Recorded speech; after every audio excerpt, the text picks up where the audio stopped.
Hai guys, Assalamualaikum warahmatullahi wabarakatuh. Perkenalkan, nama saya Dina Marianisha Putri dengan NIM 2523004. Saya dari PTIK 2A. Dan jadi di sini saya akan menjelaskan materi tentang scalar prosesor. Apa sih scalar prosesor itu? Nah, yang pertama kalian harus tahu dulu apa sih itu prosesor. Nah, jadi prosesor itu adalah otak dari komputer yang menjalankan, menghitung, dan mengerjakan tugas dari proses-proses tersebut. Nah, jadi sekarang kita lihat dulu, apa sih itu scalar prosesor? Scalar prosesor adalah jenis prosesor komputer yang dirancang untuk memproses data dalam bentuk skalar, yaitu data tunggal atau satu dimensi. Berbeda dengan vektor prosesor yang dapat memproses data dalam bentuk vektor atau multidimensi secara paralel. Nah, jadi sekarang kita dapat simpulkan scalar prosesor itu adalah berfokus pada suatu instruksi yang mana dia hanya bisa memproses data secara satu persatu secara bergilir atau bergantian. Nah, selanjutnya kalian kan sudah tahu apa sih itu scalar prosesor. Nah, sekarang kita lanjut bagian cara kerja. Bagaimana sih cara kerja scalar prosesor tersebut? Yang pertama itu ada fetch, yang kedua itu ada decode, yang ketiga itu ada execution, yang keempat ada read back. Yang pertama itu adalah fetch. Kita bisa baca di PPT, fetch itu yang pertama mengambil instruksi, yang kedua scalar prosesor mengambil instruksi dari memori satu persatu secara sekuensial. Biasanya instruksi-instruksi ini biasanya berupa instruksi aritmatika, logika, dan kontrol.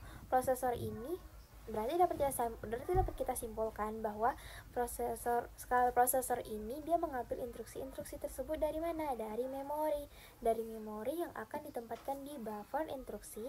Untuk apa? Untuk diproses. Nah, jadi di sini kalian bisa membaca kalau di PPT-nya decode itu seperti apa sih.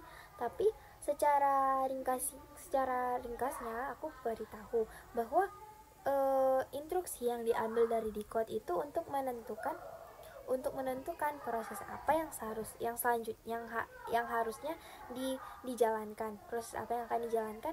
Prosesor tersebut menginvestasikan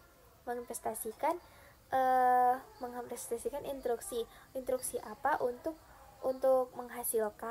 menghasilkan sinyal kontrol yang diperlukan untuk menjalankan suatu proses tersebut. Nah, selanjutnya itu ada yang namanya execution. Execution itu apa? Nah, kalian bisa membacanya di PPT yang di atas. Tapi dari itu kita juga bisa menyimpulkan bahwa setelah instruksi decode dan operan diambil, prosesor akan menjalankan operasi yang diperintahkan. Operasi ini biasa berupa penjumlahan, pengurangan, perkalian, pembagian, dan operasi matematika lainnya. Selanjutnya itu kalian bisa membaca yang selanjutnya itu ada read back. Read back itu apa? Penyimpanan hasil.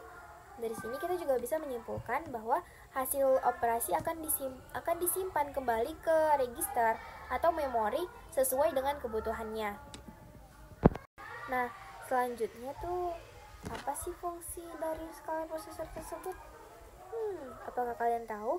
Nah, jadi fungsi dari scalar prosesor tersebut pemrosesan data sekuensial, efisiensi energi.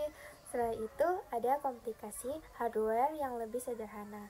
Nah, seterusnya itu ada kompatibilitas dan dukungan software. Yang kelima itu ada aplikasi umum. Mungkin sekian dari penjelasan dari saya. Sekian dari saya. Assalamualaikum warahmatullahi wabarakatuh.